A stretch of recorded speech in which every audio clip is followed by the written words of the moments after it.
Hello everyone, Storm11 here. Today we'll be having an update on these upcoming severe weather steps that's going to be going over some of the same areas over parts of the plains, even getting into parts of the Ohio Valley and the Tennessee Valley over the next couple of days. The active pattern does continue. Before we get started in this video, if you guys like weather related content, you can subscribe to my channel. We do this stuff here all the time on this channel. Plus we have more updates on these severe weather setups as well over the next couple of days, so definitely stay tuned for more updates as well. Let's get started with the watch warning advisory display. We do have severe weather ongoing over parts of Wisconsin, Illinois, Missouri, Arkansas, even back down to parts of Texas as well. In this yellow box here, these are tornado watches, and in this kind of this pinkish box, that's a severe thunderstorm watch that's out there. And we do have some severe warning storms, even a tornado warning storm out there as well. Let's kind of quickly talk about a short recap of yesterday, and these are your storm reports from yesterday. Tornado reports, so far there's been 20 of those, and that number could increase over the next couple of days as damage surveys do continue. But it was certainly quite a significant event as well. We had 7 significant wind reports and 13 significant hail reports as well. So it was certainly quite a significant event, especially for parts of Nebraska, Kansas. Thankfully, in a part of Oklahoma, we didn't really see any huge storms or anything like that. The cap was able to hold tight for most of Oklahoma. We did have a cluster of thunderstorms roll through northern Oklahoma, but most of Oklahoma was able to stay mostly dry yesterday. However, the severe weather risks do not end there, which we'll talk a little bit more about that in a little bit. Here's the storm report so far today. Not much out there for right now. There's been one tornado report that's in the northeastern part of Illinois, 9 wind reports, and 10 hail reports. We do expect these numbers to increase over the next several hours as the severe weather threat does continue. Here's the SPC outlook for today. Got a slight risk for severe weather from southern Wisconsin all the way down to parts of northern Louisiana and northeastern Texas. Here's your tornado probabilities. There is a large 5% risk that includes a good chunk of Illinois, western Indiana, several Wisconsin, southeastern Missouri, into a good chunk of Arkansas. Damage winds and hail will be your primary threats out there, at least hail for most of the slight risk area, and strong storms could continue further to the east as well. Day 2, which is tomorrow, we got 2 different risk areas. The first risk area is that there is an enhanced risk for western Texas and eastern New Mexico. Could see some big time hailstorms out there, even some supercells that could also produce damaged winds, even some isolated tornadoes out there. And there's another area over parts of the Appalachian Mountains, the Ohio Valley, even the parts of the Mid Atlantic where we do have a marginal risk in place. Which here's your tornado probabilities: 5% risk area over parts of the Texas Panhandle. Damage winds will be possible in both areas. Similar situation for hail. And you can see with that hail probability, there is a hatched area where we could also see some significant hail with some of those storms. Then on day 3, which is Monday, got an enhanced risk for severe weather for southeastern Kansas into parts of central Oklahoma. There's a hatched area once again, and in the description from the SPC, they do mention for the possibility for damaged winds, large hail, some of it could be significant, even for the possibility for strong tornadoes out there as well. Day 4, which is Tuesday, predictably too low, but I'm sure that's going to change when the day 3 outlook comes out later tonight.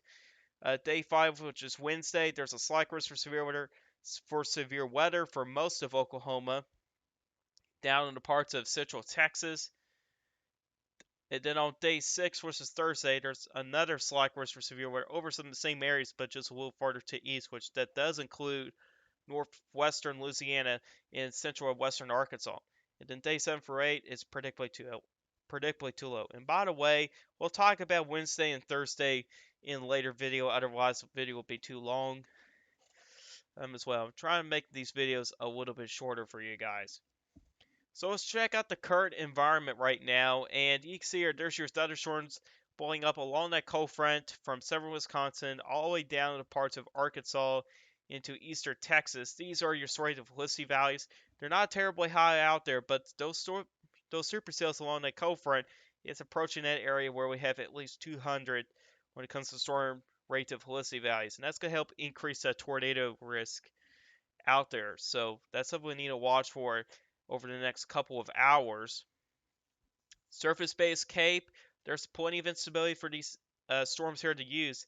However, there is a area of sign in over parts of western Kentucky, eastern Illinois, and over most of Indiana as well. So some of these storms here could be heading into a little bit of environment there that might not be as favorable for severe storms. So that could be a limiting factor for those storms later down the road as they continue to move further to the east out there. Downdraft Cape, uh, at least 800 is considered favorable for damage winds. You can see there are values up there all the way down to parts of Arkansas out there. If I scroll down a little bit, you can see for areas a little bit farther to the south out there. Mixler Cape out there. There's a lot of instability out there, especially Mixler Cape down to parts of Arkansas, where you have values 2,000, 2,500, 3,000, up to 3,500. That's a lot. And there's values up to 1,000. That does include most of Illinois, which is going to be favorable for severe weather. If we check out the supercell composite here, definitely some favorable probabilities out there, as high as an 8 in some areas. And your significant parameters, it's not very high, just up as high as a 1, so conditions are not really favorable for strong tornadoes. However, but regardless, conditions are still going to be favorable for isolated tornadoes out there, as well as we are going to see a decent amount of wind shear out there. And I think that's pretty much it from there. Let's check out the HRRR model with reflectivity for the rest of the evening. You can see here how some of the storms do continue across Illinois. As we do get deeper into the overnight hours, things should begin to calm down. There still could be a couple of strong storms over parts of Kentucky, maybe down to parts of Tennessee later tonight. Some I'll still hint on. There could still be some elevated instability values still sticking around down there, and that could lead to the potential for some strong cells out there. And really, that's going to be about it. And so let's check out the significant parameters. And you can see here from the HRRR mode, there's values up as high as a 2, but generally it's around a 1 out there for most areas. And you can see as you get in the overnight hours, those numbers do begin to back off. And like I was saying here, as you get in the overnight hours, there are actually some values that are elevated out there across parts of Kentucky down to portions of Tennessee. So there's still that possibility for some stronger cells out there as well. Gusty winds is the main threat. I don't see a tornado threat with these for those areas, but gusty winds will be a possibility, or strong winds, I should say, will be a possibility. Let's go check out Sunday here. We'll first start off in the parts of the Appalachian Mountains, and you can see here as we do get into Sunday afternoon, there's a lot of thunderstorms to develop out there, but whenever they become in big clusters, you can see what happens when they become into bigger clusters, when they cluster up. They kind of create a damage wind threat out there. So kind of reminds me of summertime where some of these cells here begin to cluster up. They kind of join forces a little bit, and they can produce some strong alpha winds out there, and that could potentially cause some damage out there. I mean, check out what the HRRR model is suggesting. Shows a pretty decent cluster moving through parts of southeastern Virginia, and those would be the cells to watch for. And I think damage winds will be the main threat with these storms. Really, the risk overall for damage winds will stay low, but there could also be some hail and some of these stronger cells out there as well. That's not the only area we'll be watching for. We're also going to be watching over parts of Texas and New Mexico, which this environment looks much better than over in the parts of the Mid-Atlantic. And look at reflectivity by around peak time heating Sunday. Check out all those supercells from the Texas Panhandle all the way down into parts of Mexico. And now, if we do check out the environment out there, significant tornado parameters, and there are some elevated numbers out there, which if we do get a couple of soundings out there, you notice here there's a lot of wind shear going on here, but there's other problems out there. One issue is that you got a cap that's in place out there, plus you got a lot of dry air. Number 3 would be that the LFC and the LCL height are pretty spread apart in the atmosphere. And that's really going to keep the tornado threat pretty limited. Despite of having strong wind shear values, we got values close to 500, but really, regardless, um, out there, you got all these factors that's really going to limit the tornado threat overall. It's not zero, but I'd say the potential for tornadoes is going to stay low.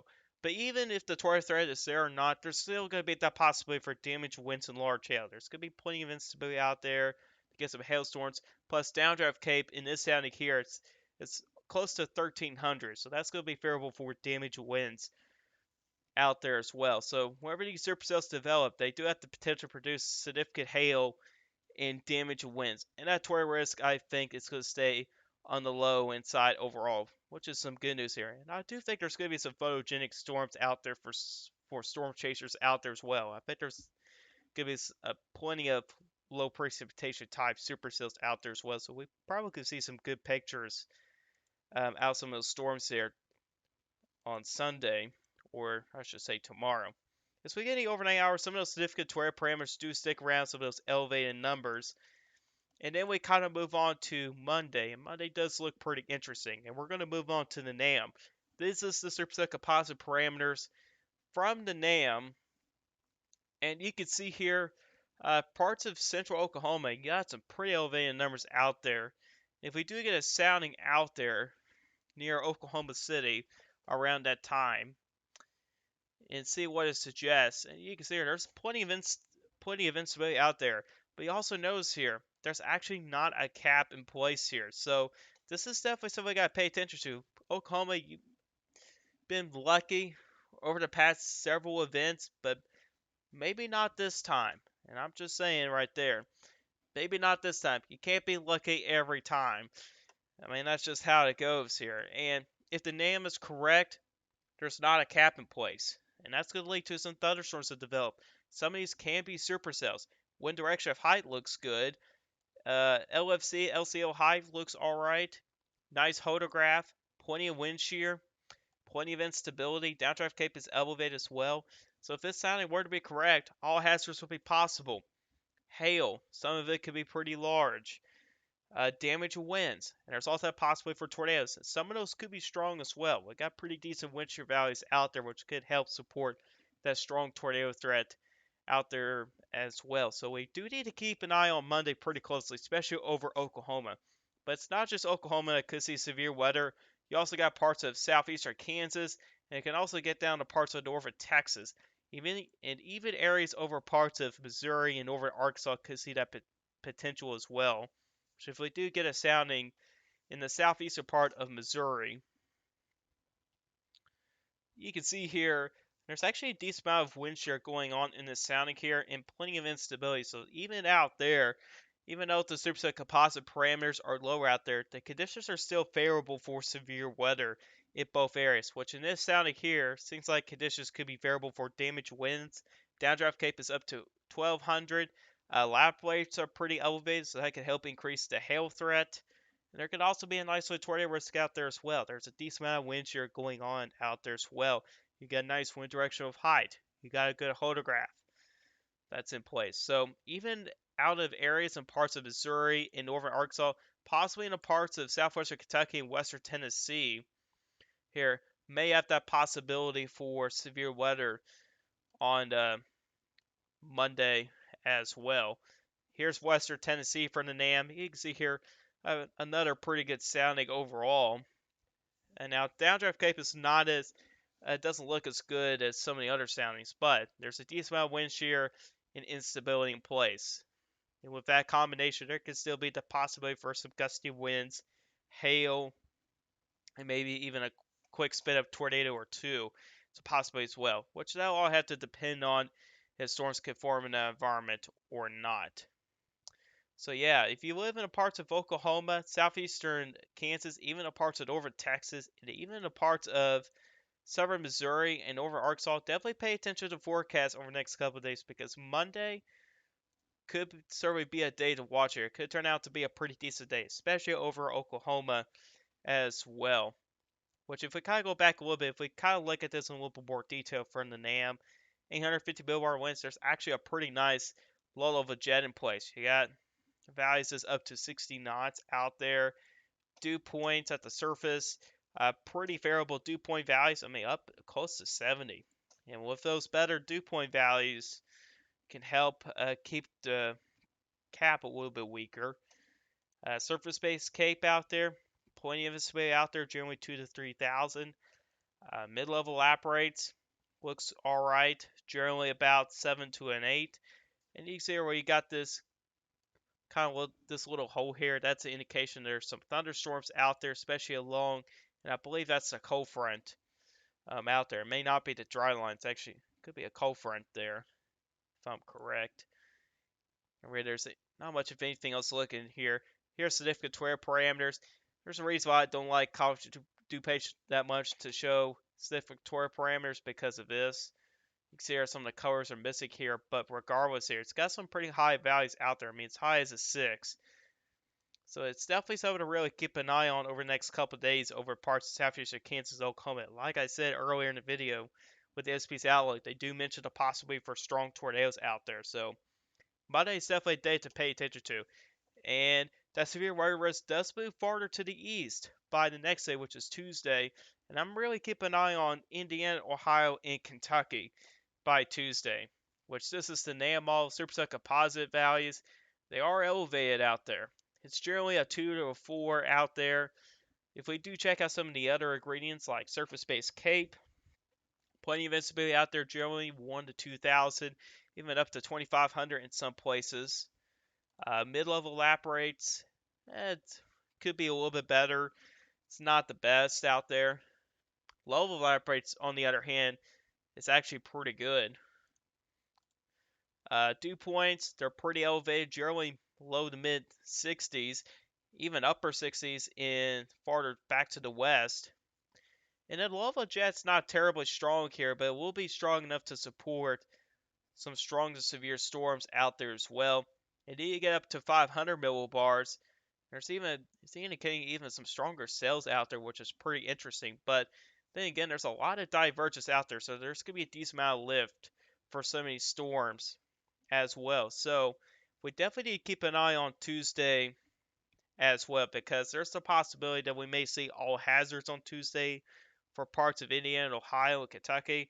Hail, damage winds, even isolated tornadoes will be possible as well. Wind shear will be strong enough to support that isolated tornado threat as well. So we definitely will be keeping an eye on Tuesday over the next couple of days as well. But anyways, guys, that's all for you guys today. Hope you guys enjoyed this video. If you guys like this video, hit that like button. If you do like my channel, hit that subscribe button. Hit the bell notification so you never miss an upload. If you guys have questions about this, put a comment section down below. I answer you guys questions. I'll see you guys in the next video. Goodbye and have a good day.